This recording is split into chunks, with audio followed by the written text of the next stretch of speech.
it's a little presumptuous of me to say the new Romanza, but in a way it is. It's following the same format that you're familiar with, but I've added bass notes and occasional chords, slightly different. And I think if you go through and study the fingering, you'll see I've eliminated a couple of problems that was in the old arrangement where you had some bad skips in the left hand, especially in the second part. And I've added one little technical thing, as you'll see when you come to it. It's very simple. Instead of playing the old thing where you come up like this, you go. It sounds quite nice in there. You're going.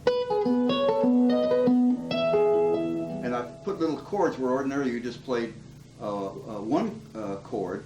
Sometimes I've added a couple of more little passing chords, and a lot of extra bass notes, and that's what you have to look out for. I don't think there's much to say about it. You know the piece perhaps better than I do, and maybe this will add a little new life to the piece for you, and maybe if you pass the music along to someone else, it'll add a little new life to the piece for them too, because I like to play the piece this way now. I never play it the old way because I always thought that it was kind of thin, and which of course it had a great appeal, especially to beginning students, because as they come to take lessons from you, they say, and what would you like to play on the guitar someday? And they all say Romanza and Malagueña.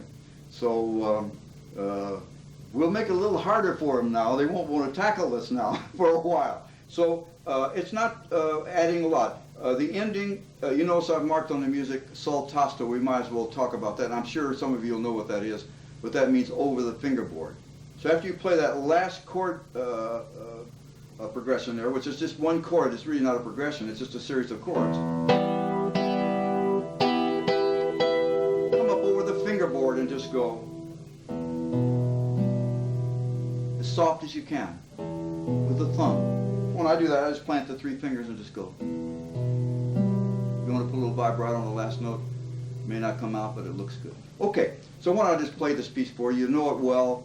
You'll have to study it, add the new notes, and I think you'll enjoy this arrangement of it.